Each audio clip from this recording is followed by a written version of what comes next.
Mga kababayan, Assalamualaikum warahmatullahi wabarakatuh. Madayaw, ugmaayong adlaw kaninyong tanan. Magandang araw sa inyong lahat. Proverbs 19 verse 21 states, "Many are the plans in a person's heart, but it is the Lord's purpose that prevails." It took me 47 years to understand that my life was never meant to be only mine. Unlike others, I may not have been born to chase happiness. For a long time, I questioned the weight of responsibility to my family, to my country, and to everyone who called on me. Today, I have peacefully accepted that my life is unlike any other.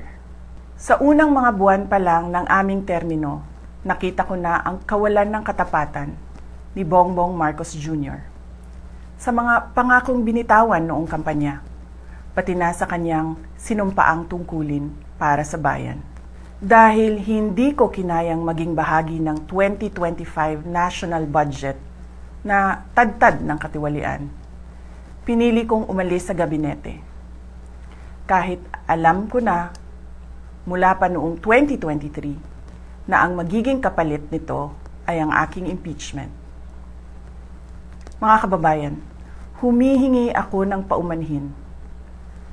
Patawad kung tinulungan kong mahalal si BBM bilang Pangulo ng Pilipinas. Patawad kung hanggang ngayon ay marami pa ring Pilipino ang nalulunod sa baha ng dahil sa malawakang korupsyon. Patawad kung lantaran ang pang-aabuso sa ating mga institusyon para sa pansariling interes ng mga politiko. Patawad kung patuloy ang pagtaas ng presyo ng mga pangunahing bilihin habang nananatiling kapos ang kita ng bawat pamilya.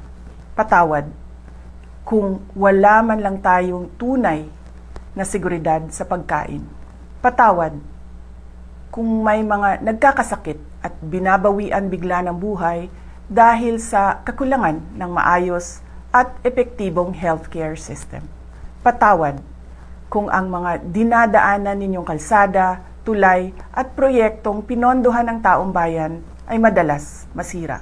Patawad kung ang krimen, iligal na droga at terorismo ay tila unti-unti nang lumalapit sa pintuan ng ating mga tahanan. At patawad kung wala tayong malinaw at tunay na independent foreign policy. Kung kaya't tila'y tayo'y naiipit sa tunggaliang namamagitan sa mga superpowers tulad ng China at Estados Unidos. Madalas, iniiwasan ng mga politiko ang maagang paghayag ng kanilang mga plano upang hindi sila maging target ng pag-atake. Ngunit matagal nang sinira ng administrasyong ito ang pangalan ko. Matagal na akong inaatake gamit ang buong makinarya ng kapangyarihan. Mula sa mga scripted na investigasyon na ibinalot sa katagang in aid of legislation, sa pagkidnap ng aking ama, hanggang sa mga samut-saring paratang na pilit inuulit-ulit hanggang magmukhang totoo. Marahil ay matagal na rin akong hinatulan sa mata ng iilan. Hindi ako kailanman natakot sa pagsira nila ng pangalan ko. Ngunit may takot ako para sa ating mga anak. May takot ako para sa mga susunod na henerasyon. May takot ako para sa mga kababayan nating walang bahay sa ibang bansa, walang pangalawang pasaporte, walang ibang matatakbuhan kundi ang Pilipinas. Kahit ito'y patuloy na nalulugmok sa kahirapan. Na ako'y kahadlok nga, moabot ang adlaw nga dawato na lang nato ang kapobrehon isip kapalaran. Nga maanad na ta sa sayop, nga mawad-an na lang ta og paglaom. Ug labaw sa tanan na ako'y kahadlok nga moabot ang adlaw nga wala na tay Pilipinas nga ikahatag sa atong mga anak. I cannot kneel before each and every Filipino to beg for forgiveness. Instead, I offer my life, my strength, and my future in the service of our nation. Mga kababayan, ibalik natin ang tapang at malasakit. Para sa Diyos, para sa bayan, at para sa bawat pamilyang Pilipino. Ako si Sara Duterte, tatakbo bilang Pangulo ng Pilipinas. Syukran. At dahil dyan mga kababayan, marami na po ang nag-iyakan na mga tambalos-los at mga pinklawang tae. Nagulat po sila sa announcement ni Vice President Inday Sara Duterte. Ang inaasahan po nila ay sa December pa po mag-a-announce ito pong si Vice President Sara. Ngayon, mayroon pa silang pagkakataon na ipa-impeach or boboto pa po sila sa impeachment. Mayroon pa silang pagkakataon dahil hindi ka pa naman Inday nagdidesisyon eh. Kaso hindi katulad ninyong utak ni Vice President Inday Sara Duterte. Napakatalino po, ano ho? At dito, sa kanyang maikling pahayag, bagamat napakaikli mga kababayan, ay napakapunong-puno ng laman. Inumpisahan niya po ito sa pagtanggap ng kapalaran niya na hindi niya na po maiiwasan. At nabanggit nga po niya sa Biblia, ano ho? At sabi nga doon, umabot siya ng 47 years para ma-realize niya na talagang ito ang kanyang kapalaran. Na hindi siya dapat nang umiwas. Dahil matatandaan po natin mga kababayan, iniwasan po niya ito nung nakaumang na po sa kanya. Bagkus, nagparaya po siya dyan kay Marcos Jr. Na ito na nga po ang nangyari sa ating bansa, nagkahetot na mga kababayan. Grabe ang naging pronouncement ngayon ni Vice President Sara Duterte sapagkat hindi lang po nila ginulat ang buong Pilipinas kundi nagbigay po ito ng sigla sa atin sa lahat sa ating mga kababayan. Ako po, nang napanood ko ito, kinikilabutan po ako, gusto kong maiyak, maluha, pero isa lang po ang akin nasasabi, ito na yon, ito na ang sagot ng ating paghihirap. Ramdam ko na mga kababayan ang sinasabi ni Tatay Digong, there is a time of reckoning. Ito na yon. Gusto nyo po mga kababayan, mabawi po ang ninakaw nitong Marcos administration at kanyang mga kasabwat at na mga congressman at ang kanyang mga alipores. Si Vice President po ang ating iluklok sa Malacanang mga kababayan.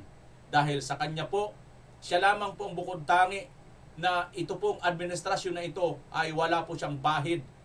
Hindi po siya nabahiran nito pong pagnanakaw ng Marcos administration. Bagamat pilit po siyang idinadawit sa pamamagitan ng sinasabi nilang confidential 125 million funds na confidential, hindi po ito umobra.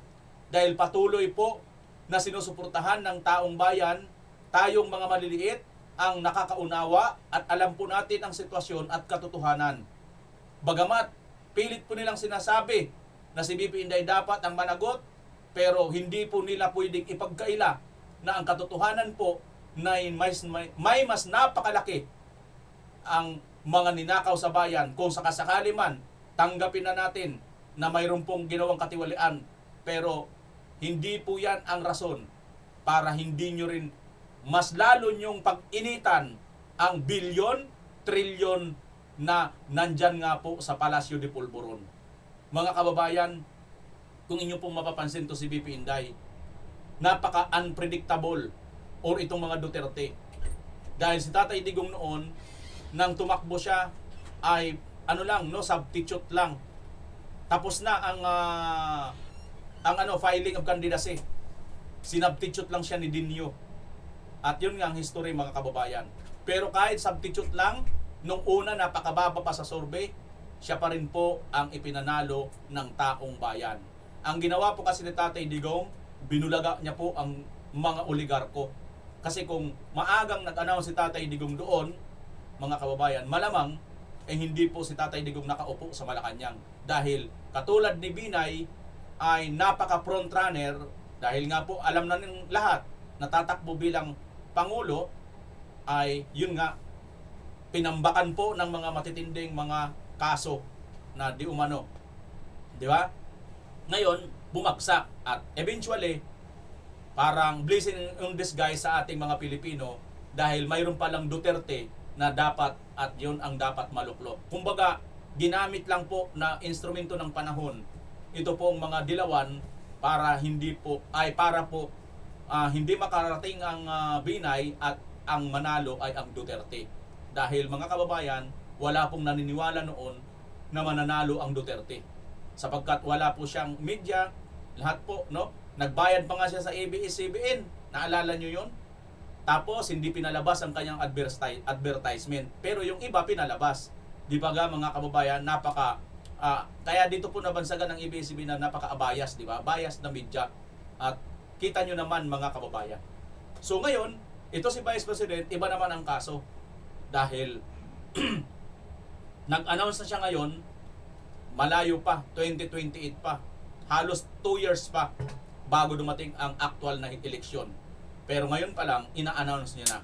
Hindi dahil sa gusto niya magparangalan, kundi dahil sa kinakailangan na po. Para makita na po ng mga tao kung sino talaga ang tunay na nanunungkulan at kung sino lang ang mga mapagkunyari. At sa ginawa na ito ni Vice President Inday Sara Duterte, hindi na nilang malaman ngayon ang gagawin.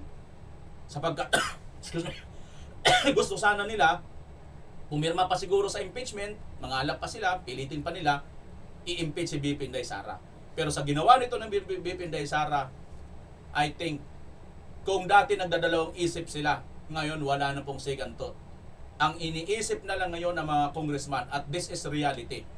Kabayan, ikaw ba, kung gusto mo pang manalo sa eleksyon, sa tingin mo ba, kukontrahin mo pa itong Vice President Inday Sara Duterte na mula noon hanggang ngayon consistent at yung kanyang tatay, bagamat ito'y pinakulong na nila, hanggang ngayon yung kanilang tatay mataas pa rin ang trust ratings. Kinidnap na nga, di ba? Tama ang term natin, mga kababayan. Yan din ang ginagamit ni tatay ni BP Inday Sara. Kinidnap nila si Tatay Digong. Bakit? Against the will of Tatay Digong, kinuha nila sa pamamagitan ni Ture. Kaya mga kababayan, kung gusto nyo pong mapanagot lahat ang mga tumarantado, lahat ng mga ng abuso, lahat ng mga nang api kay Tatay Digong, si Vice President Inday Sara Duterte ang ating iboto. At hindi lang yan, kabayan. Gusto nyo bang maibalik lahat ng pera ng bayan? Si Vice President Sara Duterte. At gusto nyo tapang laban po sa mga kriminal at malasakit sa ating mga maliliit?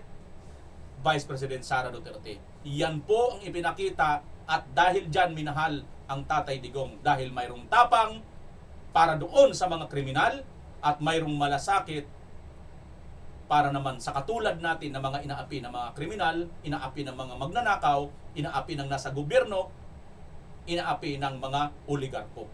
Tayo po ang priority sa mga Duterte. Kaya ituloy po natin to, kabayan, ang laban ng Duterte, laban po ng taong bayan. At ako, itong channel ko mula noon, nakakomit na po ito para kay Duterte o kay BP Inday Sara Duterte. President Sara Duterte, yan na po ang ating ngayong itatawag dito. President Sara. Bakit? Yun ang gusto namin eh. Kakasuhan nyo ba kami dyan? Kung president si Marcos yun, presidente ng tawag namin dito, bakit? Kakasuhan nyo ba kami? Di ba? Freedom namin ito. Nagusto namin, ang presidente namin ito eh. Kasi ito, marami po ang mga nagawang maayos, mabuti sa ating bansa. Kayo, hindi na nga kayo nakagawa ng mabuti at maayos mga proyekto, pero wish you pa kayo sa bayan. Di ba? Yan, mga kababayan. Kaya yan, tingnan na natin. Tingnan nyo po muna, ang umpisa pa lang ni BP Inday, gumamit na kagad siya ng Bible. Naalala ko na naman tuloy, mga kababayan. Ayan, ito nakikita nyong usapan namin ni Tatay Digong dyan. Yung time na yan, before ko siya dyan nakausap na dalawa lang kami, nagkikwento si Tatay Digong. Sabi niya, nang pinanganak iyan si BP Inday, binuhat niya, ginanon niya rin sa kanyang palad ni Tatay Digong. Itong batang ito, magiging mayor ng Davao. Nang sinabi ni Tatay Digong yun sa harap namin, kasama namin sila Banat Bay noon, marami kami noon mga vloggers. Kami yung kahuli-hulihan na kasing gikan sa masa para sa masa. Vloggers edition. Last na kami. Yun na yung last ng gikan sa masa para sa masa. Diyan sa Isiminay. Kwento ni Tatay Digong, itong batang ito, ginanon niya, magiging mayor ito. Pumasok, parang mayroong nagsasalita sa isip ko, sabi, hindi lang yan mayor, mas mataas pa. Perhaps, ito na ngayon, magiging pangulo at malamang ito talaga ang destiny ni Vice President Sara Duterte. Bakit? Ito na lang kabayan kung hindi talaga siya nakadestiny na maging pangulo, sa tindi po ng paninira sa kanya, hindi lang po basta tindi ng paninira, sama-sama na po ang Dilawan at saka itong mga Marcos na dating mahigpit na magkatunggali. Supposed to be, di ba? Itong Marcos side, dapat tumanaw ito ng utang na loob sa mga Duterte, pero hindi eh. Despite na maraming nagawang kabutihan ng mga Duterte sa kanila, siniraan pa nitong mga walang utang na loob ng mga Marcos. Kaya ngayon, mas mabigat ang kinaharap na problema ni Bibi Inday. Mas mabigat ang kinaharap niyang mga paninira. Pero kinaya niya po ito. Dahil nandyan tayo na taong bayan. Tayo po ang nakakakita, nakakadama, at higit sa lahat, nakakaranas. Kung ano ang kanilang paninira, hindi totoo, totoo yun kanino? Sa kanila. Bumabalik sa kanila yun. Mapansin nyo, di ba, lahat ng mga lahat ng mga investigasyon, lagi na lang sinasabi nila na ito daw si VP Sara ay tawag nito yung ay mga Duterte, di ba, pag may investigasyon diyan sa flood control. Kani-kanina lang sumagot sa antikler ninyo, di ba? Binalik na naman doon kay Tatay Digong. Di ba? Pero hindi po ito tumatalab, mga kababayan. Lahat pong ito ay wala. Now, ang ano po ang aral dito? Ibig sabihin, mga kababayan, ang pagdideklara ni Vice President Sara Duterte ngayon ay alam niya na nasusunod na po siyang Pangulo. Despite na marami po ang alam niyang, sabi nga ng iba, di ba? Sabi nga ni VP Sara mismo, yan, ngayon lang. Natatakot ang iba, ayaw kaagad mag-announce ng kanilang plano kasi natatakot silang banatan sila ng banatan. Pero hindi na natatakot si VP Inday Sara. Bakit? Binuhos nyo na lahat ang mga paninira, mga pagbabanat ninyo na walang kapararakan, pero na-absorb at nabaliwala yan sapagkat hindi po kurap, hindi magnanakaw ang mga Duterte. Dahil dyan, ang taong bayan ay kumbinsido po Vice President Sara Duterte. Tansya ko dito, kabayan, baka kung makuha niya 40 to 50 million votes ang makukuha niya rito. Naniniwala ba kayo, kabayan? Well, para sa akin, this is it. Finish na, mga kababayan. Puntahan nga natin ang mga reaksyon ng mga tambaluslos. Puntahan natin ang mga reaksyon ng mga tambaluslos. Ito, mga kababayan, bago natin puntahan ang mga tambaluslos, ito yung sinasabi ko sa inyo, may prueba po tayo na talagang matindi na po ngayon ang reaksyon ng taong bayan. Ito, may comment dito si Diva Dati. Sabi niya rito, I had dream last night with you in it, VP. We're laughing. You asked me to walk with you. Ended up with you driving me around. Sabi nito. So, ang dami, sabi nito isa ni Maricar, naiyak naman ako, VP. Sana bukas na ang 2028.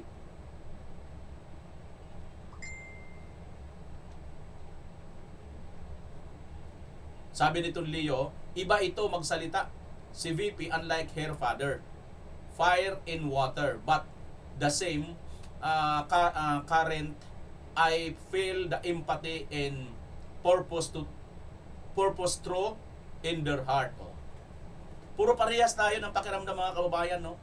Bisaya mo nyo man sabihin, English nyo man sabihin, ang reaksyon ng taong bayan nagmumula sa puso.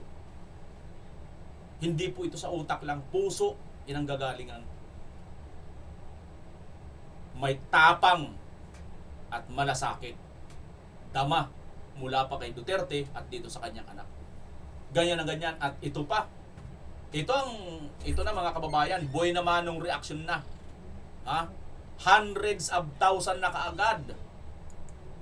Ito kabayan. Ito ay posted po ito ng Daily Tribune.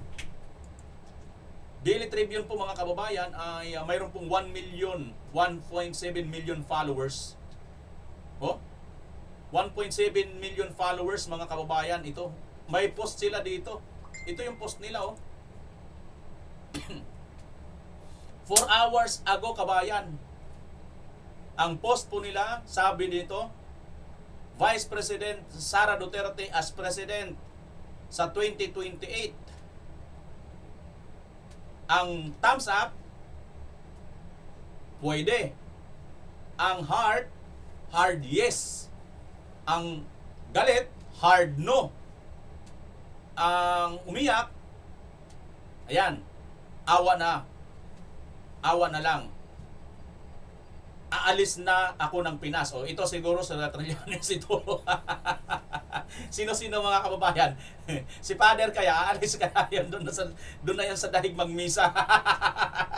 Misahan niya yung mga ano doon, mga ICC judge. No? Si Abante kaya, doon din kaya yan magmisa sa dahig. Ito, siguro itong mga umali, itong tumawa, siguro sila yan. Now mga kababayan, ayon po dito sa post, basahin lang natin ha. Cast your vote now. Vice President Sara Duterte made headlines this Ash Wednesday.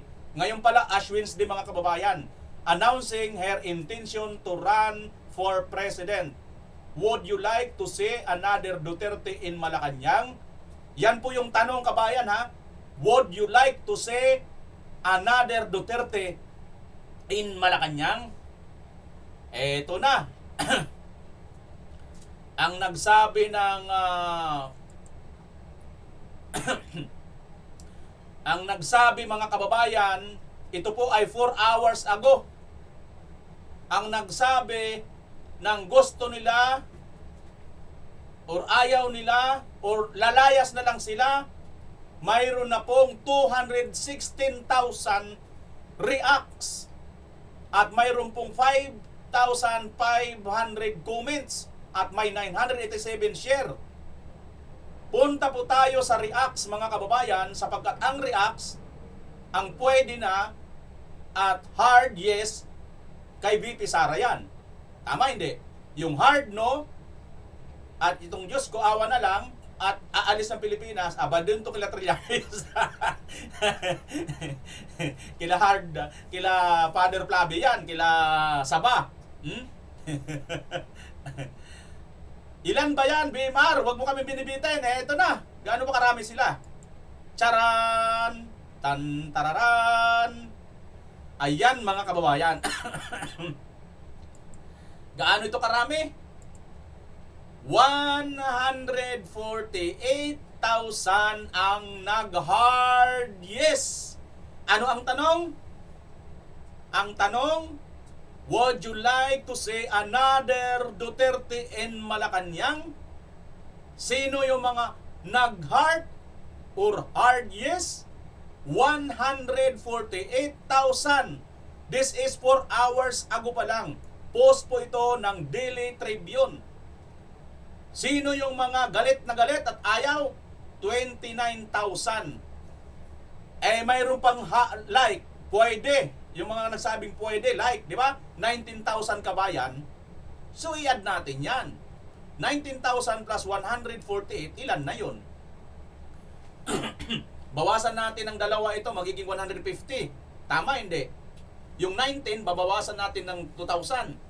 Dali natin sa 48. O ilan na? 150,000 na ito. Nabawasan ng 2,000 itong 19,000, 17,000. I-plus natin sa 150, 150 plus 17,000 kabayan, ano, ay, that was 167,000. Correct? Tama, di ba? So 167,000 versus sa 29,000 lang kabayan. O sabihin na lang natin yung iba pa, umabot sila ng 40,000. Pero 167,000 kabayan. Ibig sabihin, 60 to 70%. Isa pa lang po ito ha, isang dyaryo pa lang po ito, Daily Tribune. Tambak na po kagad ang reaksyon ng taong bayan.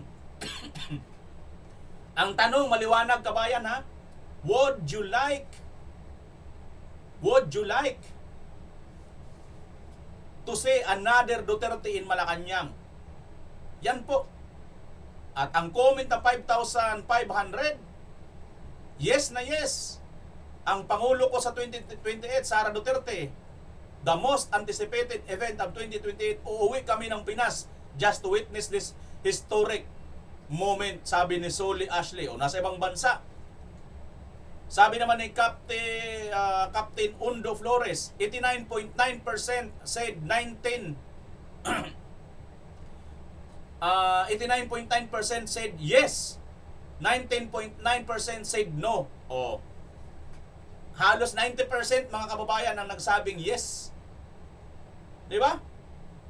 Majority voter for hard yes, Seymour. O, kita nyo mga kababayan? So, kabahan na kayo. Yan po ang mga comment section mga kababayan itong 5,000. Ang comment nila ay si VP Sara. Di ba yan? Si VP Sara. Ayan o. It took me 47 years to understand that my life was never meant to be only mine. Umabot siya ng 47 years para makumbinsi siya na maniwala siya na ang kanyang buhay ay hindi lang para sa kanya, kundi nakalaan po yan sa atin na mga Pilipino para magserbisyo. Grabe, nakakatouch mga kababayan, ano? Nakakatouch itong itong post ni VP Inday Sara. So ayan na mga kababayan. Oh. Ano naman ang komento ng mga kalaban? Ito na mga kababayan. Gusto niyo ba makakita ang mga komentaryo ng mga kalaban? Ito, ang komentaryo. Una muna natin ito tingnan. Tingnan mo na tsura nito. Oh. Madam, bakit parang nakamudot ka, madam? Nakamudot si madam. Tingnan na natin. Yawa pa hawa. Wala nang Queen Lady of Insertion. Oo, well, sabi ng mga paborito nating mga philosophers, tayo po ay may free will. So, gamitin po natin. Lungkot ni madam. Sabi po ng mga philosophers, paborito pa daw niya ha. Gamitin natin. Ang lungkot mo naman, madam. Ay, ito na. Panoorin natin tong mga United Opos. Ayan po si Lini, oh. Ayan po si Saba. Naghahanda na rin ang mga miyembro ng United Opposition kung sinong ipangtatapat na standard bearer kay VP Sara Duterte. At para sa detalye mula sa Senado, nasa linya po ng telepono si Mean Los Baños. Mean, may epekto ba itong pag-anunsyo ngayon ni VP Sara sa pagpili ng oposisyon sa kanilang manok para sa 2028? Yes, sir. Nakatutok na raw ang mga miyembro ng United Opposition sa pagpili ng kanilang mamanukin sa 2028 presidential elections. Pero hindi raw nababago ang kanilang timeline sa pag-anunsyo ng kanilang mga kandidato na posible daw nilang gawin sa katapusan ng taon o sa unang mga buwan ng 2027. Yan ay kahit pa nag-anunsyo na si Vice President Sara Duterte na tatakbo siyang Pangulo. Sabi ni Monteveros, may free will o kalayaan naman ang sino mang mag-aanunsyo sa kanilang pagkandidato. At ang free will na ito ay kanila na rin ginagamit dahil nasa proseso na rin sila ng pagtatakda ng sariling timeline bago i-anunsyo ang mapipili nilang tatakbong Pangulo. Sa ngayon, natuloy ang pag-uusap sa mga qualifications na kanilang hinahanap. Pakinggan natin ang kanyang pahayag. That you will announce by end of the year or first quarter of 2027. Tama po ba? Yun yung task that we have set ourselves. And qualifications are what, ma'am? Well, you actually not qualifications per se pa, but yung nabanggit ko dating common values na nahanap namin sa aming hanay, no? Yung pagnanais para sa anti-corruption and Ang bigat na bigat nila mga kababayan, ano? bigat na bigat. Nag-iyakan na ito kasi mga nakakalungkot, no? Kasi una, sa impeachment, mukhang hindi na sila makakumbinsi mga kababayan ng mga congressman eh. Nag-iyakan yung mga congressman. Kani-kanina lang si Kulot natuwid yung buhok eh. Kilala niya si Kulot, mga kababayan, si Kulot Salot. Abay, natuwid yung buhok. Na-stretch, katulad dito. Dahil nga dito sa pag-announce ni Vice President, panoorin natin si Kulot, mga kababayan. Kita niyo natuwid yung buhok eh. Huwag kayong kukurap ha, natuwid yung buhok ni Kulot ha. Nasaan na ba yun? Kulot, magparamdam ka Kulot. Sandali, nasaan ba si Kulot? Wait lang guys, hinahanap ko si Kulot eh. Dito yata yan. Nasaan ba? Dito ba yan si Kulot? Dito ba? Dito. Dito. Pinuna ng ilang kongresista ang timing ng anunsyo ni Vice President Sara Duterte na tatakbo siya sa presidential race at 2028. Para sa detalye, may Express report si Marian Enrique. Una pa lang na sigwada, sablay na kaagad, pinuna. Pinuna ng Kulot Salot ng mga congressman. Dahil daw ang pagtakbo ang anunsyo. Anong pinupuna mo, gago? Di ba? Isang kagaguhan yun mga kababayan. Freedom of speech ito.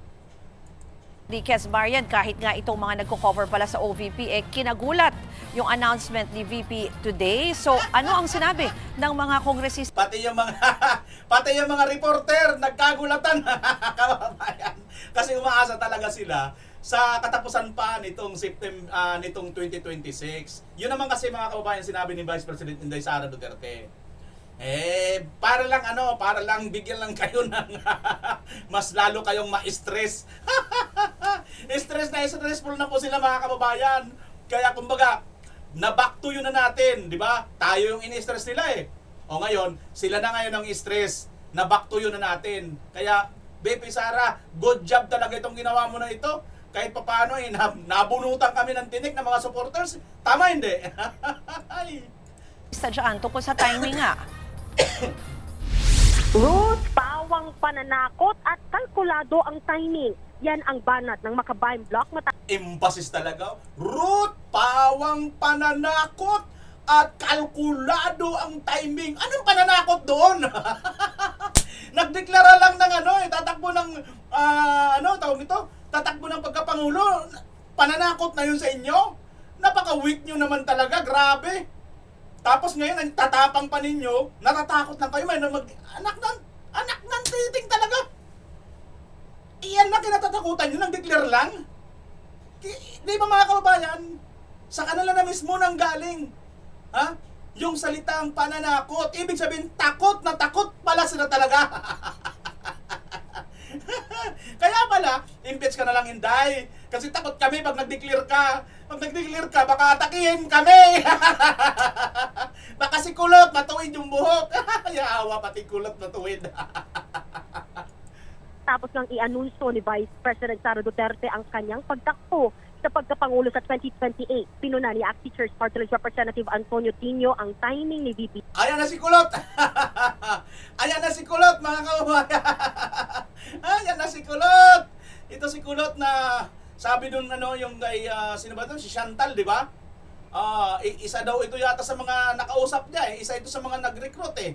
Naku naman Kulot, paliwanag mo nga Kulot, bakit napunta doon si Chantal? Huwag mo sabihin Kulot, naglandi-landi lang yun si Chantal ha. Kasi ang unang paliwanag, fling-fling eh. Pero ang totoo pala Kulot, isa ka eh. Kulot. Pakituwid ka muna yung buhok mo, pakiriban. Bitara.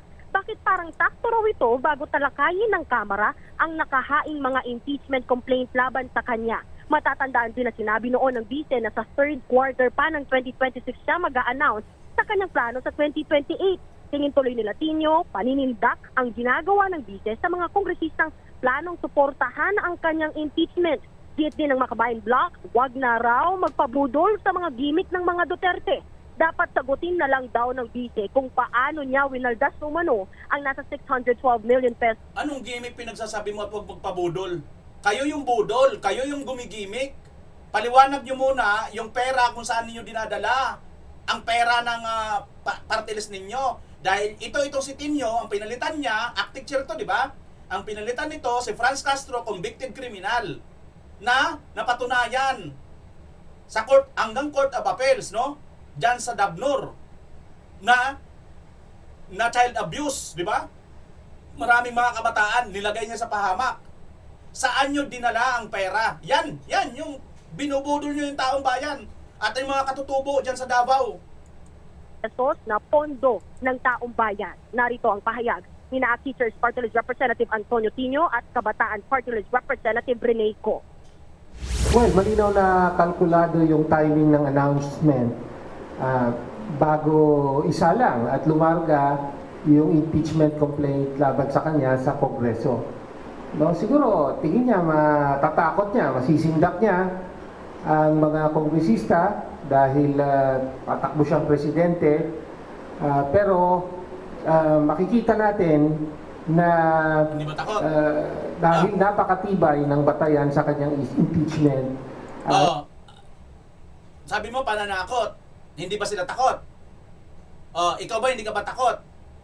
Hindi obra yung ganyang mga gimmick. At Anong gimmick? Matagal yun ang sinisiraan. Wala na kayong sisirain pa kasi sinisiraan yun ang sinisiraan. Ha? Bagamat, no? Hindi nyo talaga kayang siraan kasi patuloy hanggang ngayon, nakikita talaga ng taong bayan kung sino yung matino. malalantad muli, no, ang kabulukan sa ginawa niya sa confidential funds. This is a distraction, providing intention na may higher ambitions si VP Sara Duterte. Alam mo, ikaw ang distraction, kulot. Sa totoo lang, kulot, distraction ka sa mga Pilipino. Lalo na sa mga kabataan na dinadala nyo sa mga kabundukan. Yun na, may napatay na, di ba? Di ba kayo yung grupo ninyong umiiyak doon sa sa mga napatay na mga sundalo? Bakit hindi mo kundinahin yun?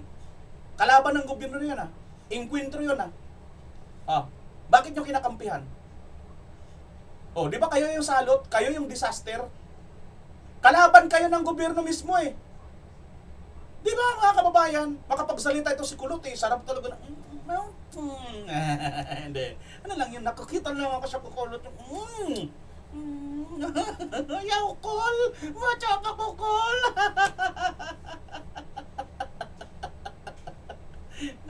Nakakagigil kasi yung kakulutan nito sarap nitong yung natin yung kulot na yan Kulot na kulot talaga yung paninindigan nito. Napakakulot mo talaga, madam. Nasaan? Anong nangyari doon? Bakit napatay yung mga kabataan? Paliwanag mo nga. Bakit kinakampihan mo yon? Bakit may mga baril yon? Bakit may mga armas yon?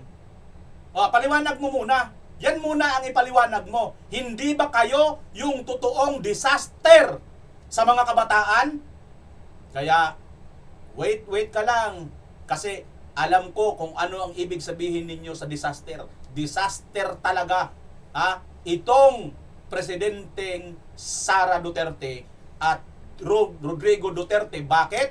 Kanino disaster? Katulad sa inyo ng mga kriminal, mga MPA, terorista, magnanakaw sa gobyerno, disaster talaga yan. At sa amin, na mga mahihirap, na inyong kinakawawa, mga katutubo na kinikidnap ni Franz Castro,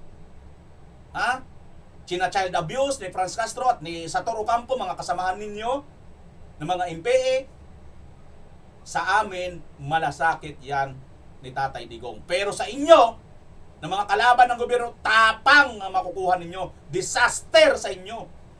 Kaya ngayon, maghintay-hintay na kayo.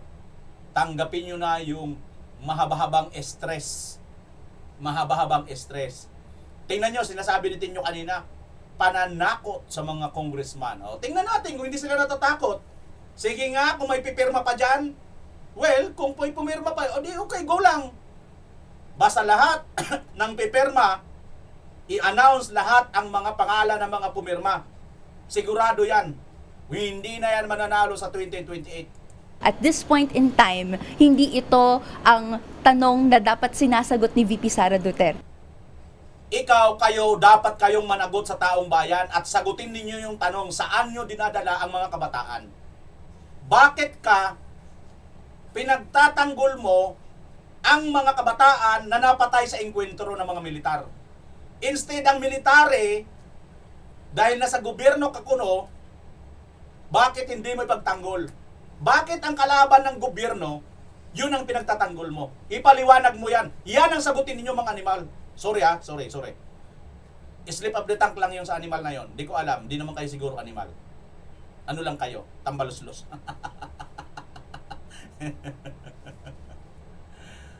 Ay, hindi ako makatagal dito mga kababayan. Pasintabi na kayo, ayaw ko nang tuloy ito. Basta alam ko naman yan. Alam nyo rin naman siguro yan. Nandito pa nga si Auntie Claire, pero ayaw ko na rin panoorin ninyo. Kasi baka madagdagan lang high blood ninyo, mga kababayan. Dito na lang tayo, segue na lang tayo muna dito. Iba't ibang mga reaction pa. Ito, reaction din ni Senator Amy Marcos. Ukol sa pagdeklara ni VP Sara Duterte sa kanyang pagtakbo bilang Pangulo, itinaga lamang niya sa bato ang hiling at panawagan ng kanyang mga taga-suporta.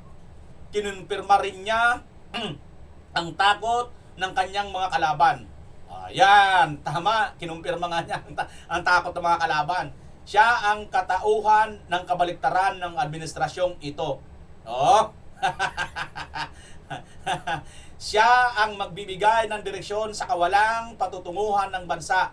Taglay niya ang tapang at malasakit ng kanyang ama habang bitbit ang karanasan sa pagtulong sa maralita, mga nangangailangan at pinagmalupitan. Siya ang may solusyon. Yan, mga kababayan. Hindi ay may solusyon. May solusyon. Huwag ka nang humirit, Senator Aimee. Ito rin si Senator Ruben, di ba? 1 million %. But isn't it too early, sir? May mga nagsasabi pag maagang magdeklara, baka Marami na kasing maagang nagdideklara. Di ba? Bakit naman yung iba nung nagdeklara wala namang reaksyon? Sir, kukunin kang busy. Hindi, yun ang BP ko, si Ay.